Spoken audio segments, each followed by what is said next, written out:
I'm Dennis Anderson along with Julie Zenner, and here's what's coming up on Almanac North. Minnesota lawmakers return to the state capitol next week for the 2018 legislative session.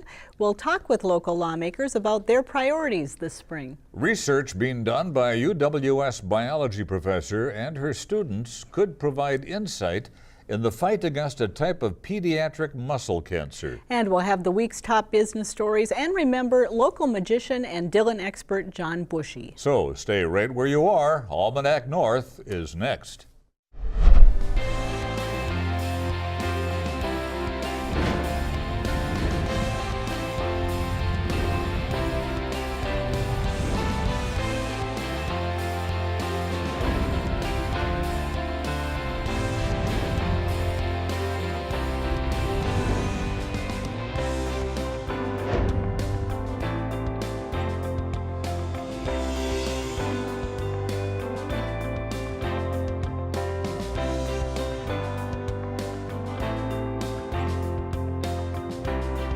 Well, hello and welcome to Almanac North. Thank you very much for watching, and I'd like to take a moment to thank Pat Kelly for filling in for me while I was away last week, Julie.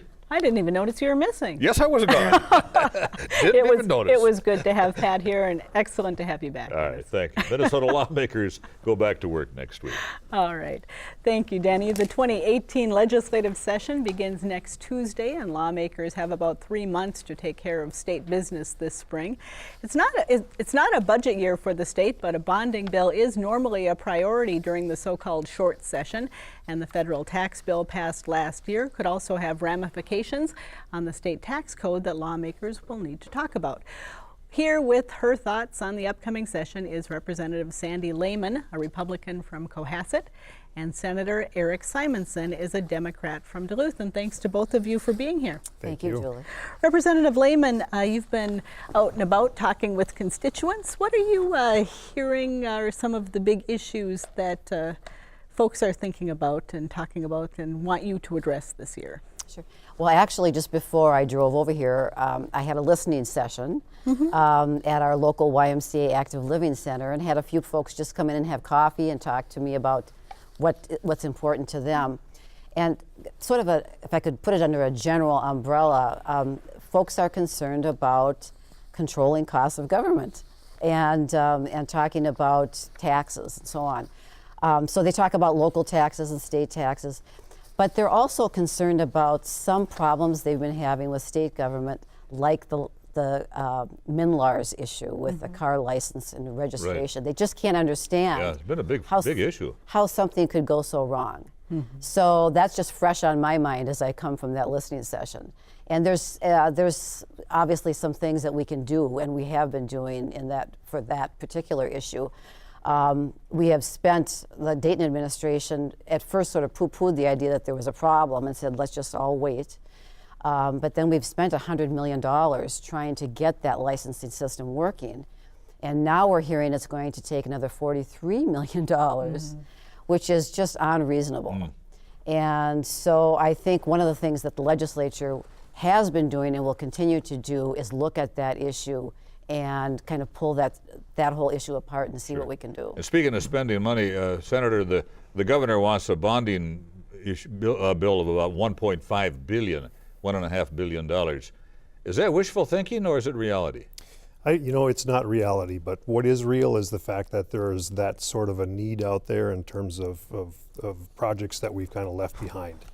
He identified a number of critical issues that are mainly revolving around state issues, state infrastructure. I think if you look at his whole list of projects, there's only maybe 1 or 2 local projects in there. So it's not reality to think that that's the end result and what a capital investment bill looks like, but these are definite priorities for him. But local lawmakers would want local issues absolutely financed. What do we still need here in Duluth? And Sandy, I'll ask you the same question. And that's the key to passing a bonding bill is getting that balance, right? But here in Duluth, we've got a number of priorities. You've got UMD and Lake Superior College infrastructure needs. You've got Glen Sheen. You've got WSSD. The city has, we need to finish the steam plant project. We've got seawalls behind the deck.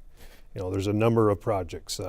The depot is another one that the county has. We have a whole list of projects that could be added into that bill. And Representative, what does your region need? Yes. Well, I agree with the senator here that I think if there is a bill that comes out of the legislature, it'll probably be quite a bit different from what you saw from the governor's office. Sure. Because in order to get a bonding bill passed, we need to be able to meet the local needs. I have a project in my district, for instance, from Deer River. They have a wastewater treatment problem that needs to be fixed in order for them to even accommodate any growth at all. They've had several housing projects, business opportunities, even the local casino wanted to expand in the area. They have not been able to accommodate that because of their water issues. So they have a real need. And I think people agree that those kinds of infrastructure needs are things that should take a priority. And then I have in my hometown of Cohasset, we have a wonderful, kind of a fun project that's sort of compatible with what's happened here in Duluth and the Cuyuna Range, and it's a mountain biking recreational area on what used to be a mining pit. The old Tioga mining pit recreation area is looking for a little bit of state match to help them fully develop that area. Mm-hmm. Senator Simonson, beyond the bonding bill, what are some of the big issues that you would like to see tackled this year? Well, we have the sales tax issue that the city of Duluth, voters approved requesting the state legislature for an increase in sales tax to fund our streets. And as like many city councilors and the mayor, one of the big things that we hear about a lot is the condition of our roads and, when are you actually going to get this done? So that will be a priority of ours as we go down. You optimistic on that? I am, and I think the main reason that I'm optimistic is because we have the support of the Duluth voters. Bringing that down there with as high a percentage that approved it as it did, that gives it a lot of credence in the eyes of the lawmakers, I think. So I feel good about it. The bigger, broader question is, will there be an actual tax bill this year? And, that remains to be seen. Mm-hmm. Representative, one of the first things that's going to happen when everybody convenes is a mandatory sexual harassment training. Do you expect a change in atmosphere or attitude towards sexual harassment and how people interact with each other at the Capitol this year because of what's been going on in the public arena? Mm-hmm. Yeah.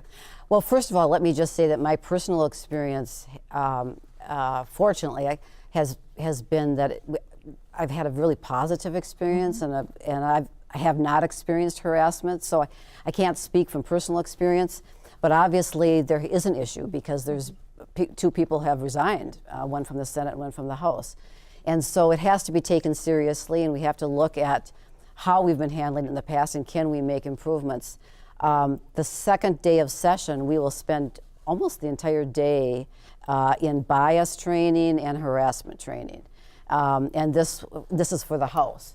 And it'll be DFL and Republicans together going through that experience. Mm-hmm. So I guess the hope would be that we're going to have improvement in that area. We have to have a safe, positive work environment, and we have to have our lobbyists that come into the area also feel that they are treated with respect. Mm-hmm. There's a web of tax codes facing the state legislature after so many changes with the federal government. How are you expecting to deal with that, and will taxpayers lose money or actually gain money? Well, I think that tax conformity is one of the priorities that we'll look at this year. If Minnesota conforms to the federal tax laws as they've been rewritten, we stand to gain revenue, about $849 million this year and about $1.5 billion the next year. And so we need to do some things to make sure that that money is returned to Minnesota taxpayers. We're a high tax state. And so some of the features in the tax reform will result in taxpayers paying more money. And so we don't want that to happen. We'd like to have people made whole. And so we'd like to take some of that money and return it to the taxpayers. Does this have to be addressed immediately after the start of the legislative session? It should be addressed this year. Already our tax committee chair, Chair Davids, is working on this issue. And it's complicated. And I'm not on the tax committee. I can imagine. So I do know it's complex.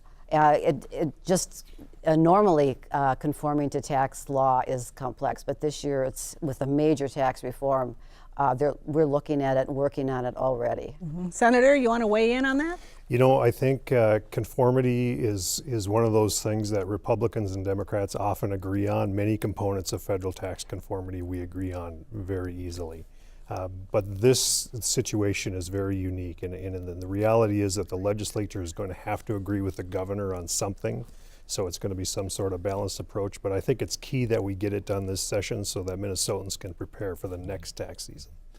Senator, you've been managing the Duluth Zoo now for several months, the Lake Superior Zoo. What's the financial picture of the zoo going into 2018? Well, I think we're in a much better place than we were in 2017. We went through a restructuring late last year. Our budget is balanced going into 2018, and our projections we think are conservative enough where we're not going to finish in the red. I think that the zoo is in a much better place right now than it was a year ago. Do you anticipate any growth at the zoo in terms of both perhaps exhibits and customers? We do. So last year we actually saw about a 5% increase in our annual attendance, and we're projecting about the same for this year. And we've got a number of smaller exhibit enhancements planned for this year that we'll be able to turn around and market and draw some more folks into. Representative Layman, gun control on a lot of people's minds these days with the situation this week and other school shooting. Do you get a sense that the Minnesota legislature has any appetite to perhaps tighten gun laws in Minnesota? Yeah.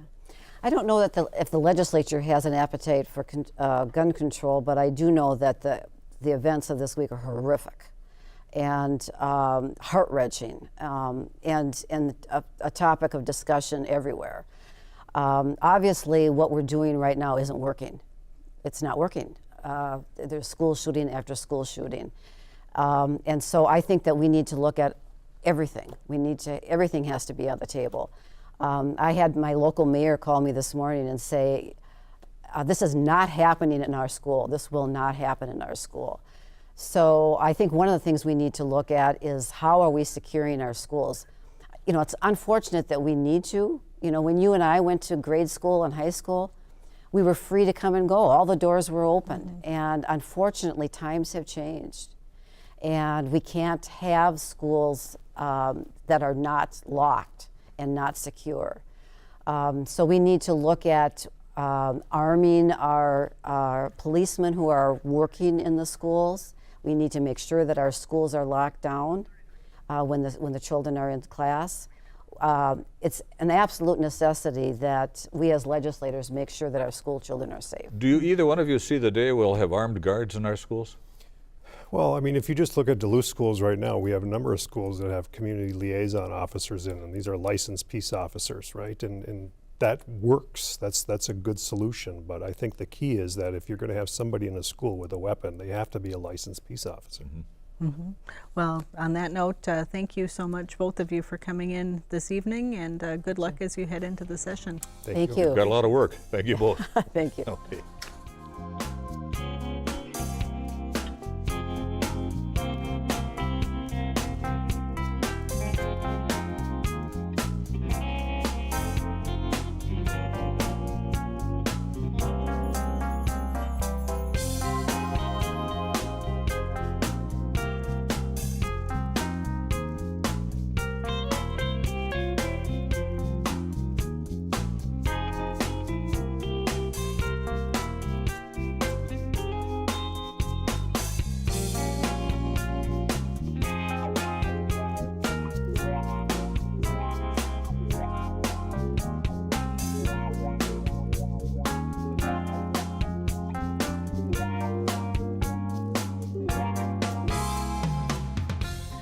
Well, a University of Wisconsin Superior biology professor is using tiny tropical fish in a research project that could have a big impact.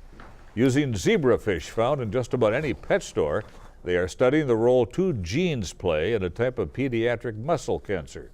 The project was just awarded a 3-year grant from the National Institutes of Health. And so here to tell us more is Dr. Jenean O'Brien, an assistant professor of biology at UW-Superior. Kim Kobar is a recent UWS graduate who works as a research assistant on the project, and Vittorio Bomtempi is a student working on the zebrafish research project. I want to thank all three of you for being here. Now, Doctor, obviously this is a devastating pediatric muscle cancer. Can you tell us about the research that's being done at UW-Superior with you and the others there? Yeah, so as you mentioned, we're working on 2 particular genes. So genes are segments of DNA that code for the functional units inside of our cells. And so we're looking at 2 different genes that previous patient data from some of the pediatric patients have suggested might play a role in this cancer. And we're really just trying to figure out what exactly these 2 genes, well, the gene products, are actually doing in the tumor cells. We think that one of them might actually be promoting the tumor cells to be more aggressive, so to potentially be able to divide more and metastasize or spread faster.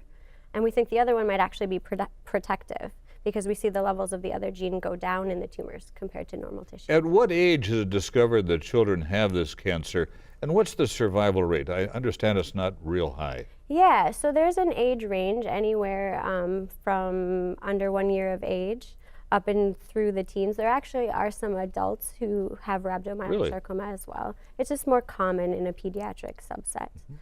The survival rates, they range depending on the study, but generally on average are about 30% for 5-year survival rates. And the cancer is more commonly referred to as RMS. Yeah, we always abbreviate it as RMS. I think in the clinic they often refer to it as rhabdo. But in grants where we have to save on the number of letters, RMS works better for us. So Kim, how did you get interested in this field of study? Well, as part of like the university requirements, you have to do some sort of research or something. And so Dr. O'Brien just came to the school when it was about my time to start looking at research. And so I thought it was a great opportunity to gain some like awesome research experience. And then it just turned into a passion, and I really enjoy it.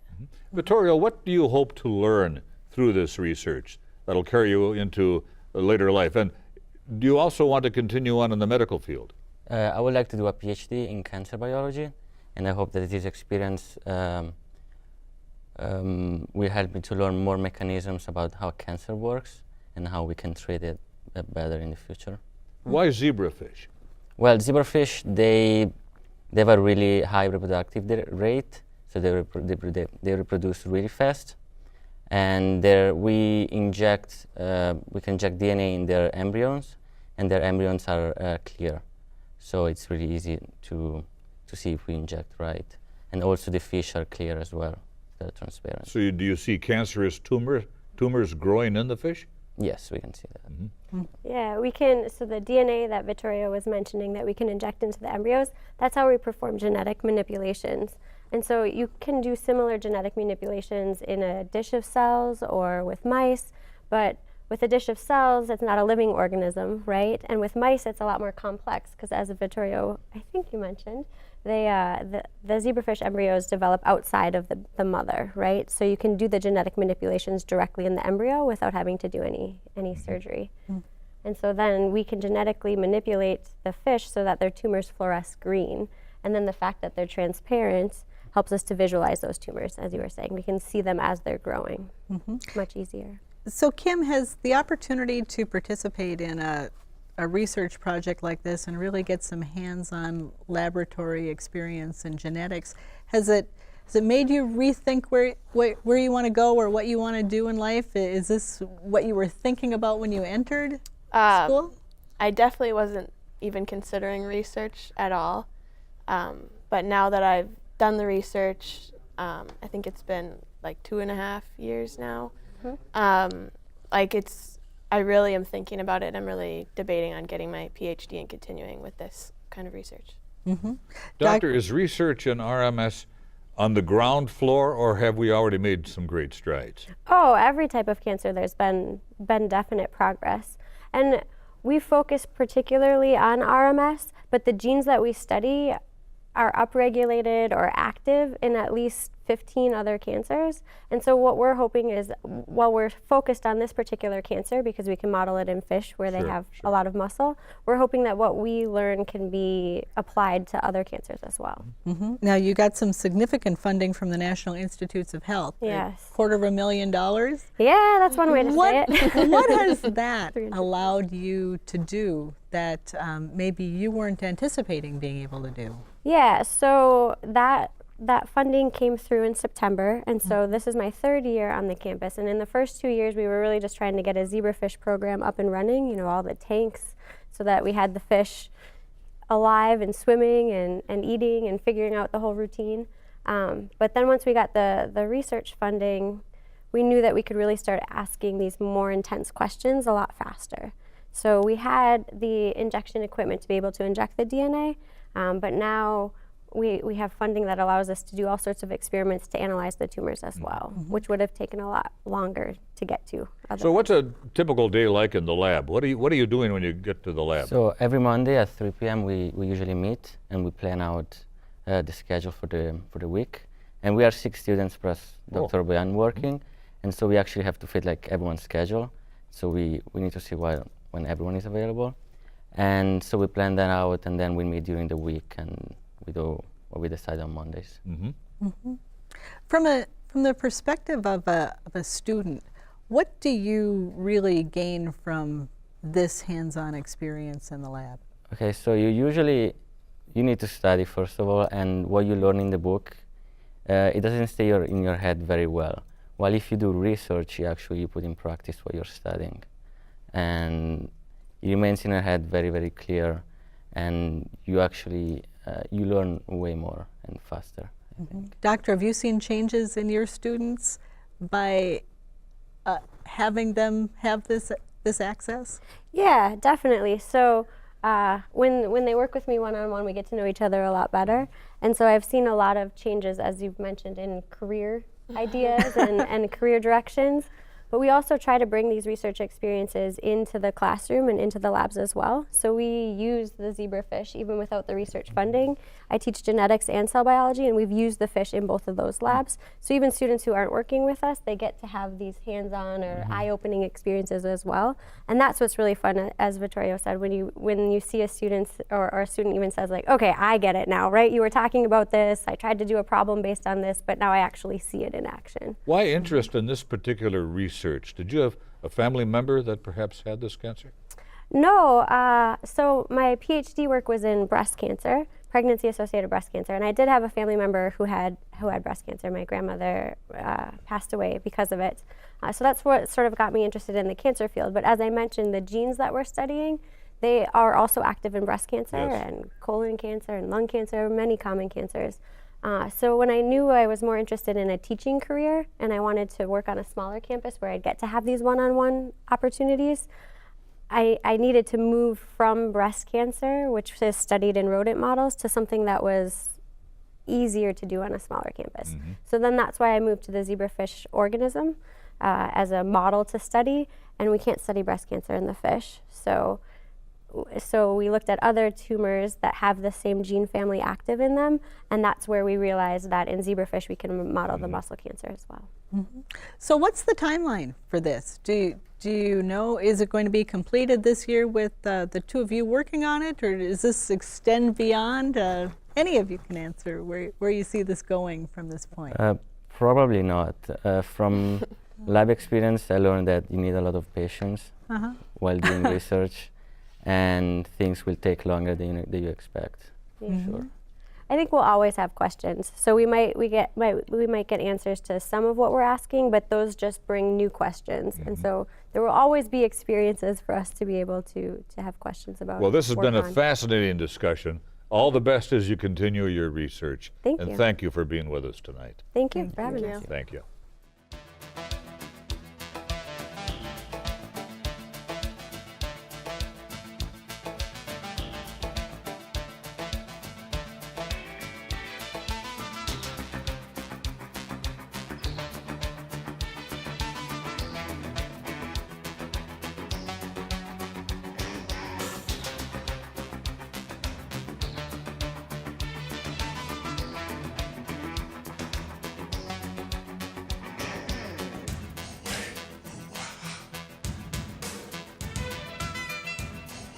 It's time now for the business news from our friends at Business North.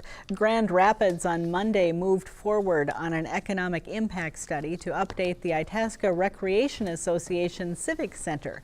The facility has been expanding its services, adding a daycare and planning a future Boys and Girls Club. Parks and Rec Director Dale Anderson said the plan will be useful if the city seeks funding for the planned expansion. A master plan shows the project is expected to cost $30 million. Elite reported higher earnings last year despite a revenue decline for its key unit, Minnesota Power. Corporation President Al Hodnick said the Minnesota Public Utilities Commission authorized a smaller rate increase than the company requested. The utility also earned less because of mild winter temperatures. He predicted a financially good year during 2018, noting mining companies are at full production.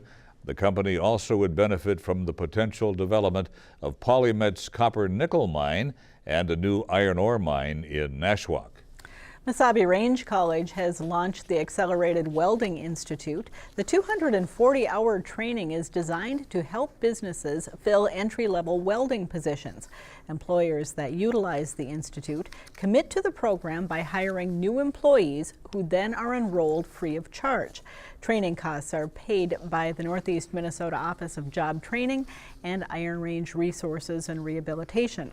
The program allows successful students to work immediately after completion and to return to college in the future if they desire. For more on these and other stories, visit businessnorth.com. If you have a comment on our show, call now. Dial 218-788-2849 to leave a message, or send an email to Almanac North at WDSE.org and visit the WDSE website for our program schedule, updates on our local shows, and upcoming events here at the station. And finally tonight, we want to remember a local man who passed away last week.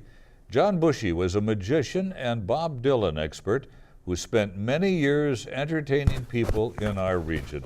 Recently, WDSE producer Karen Sunderman sat down for an interview with John. He talked about some unintended consequences that resulted from an experiment he tried on his KUMD radio show about Bob Dylan.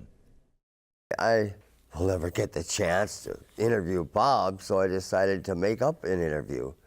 So I took all my interviews, and his voice isn't even the same on a lot of these, and I put together what sounded like an interview with me and Bob that was live from KUMD.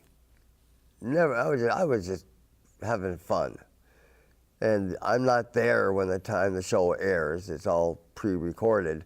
But the guy that was at the station called me and he said, there's all these people in the hallway and they all have Bob Dylan albums and they want to get them autographed.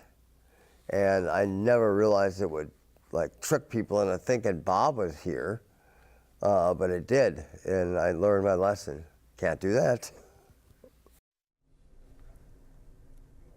A memorial service for John will be held this Monday, February 19th at 1 p.m. at the Clyde Ironworks Event Center in Duluth. And Julie, John Bushy was 56 years old. A Dylan fan with many fans of his own. So. And we've had him on this program a few times, John, and what a tremendous gentleman he was. Mm-hmm. All right, thank and you. a battle he fought. Right. For Julie and the crew here at WDSE, I'm Dennis Anderson. Have a great weekend. Good night, everybody, and be kind.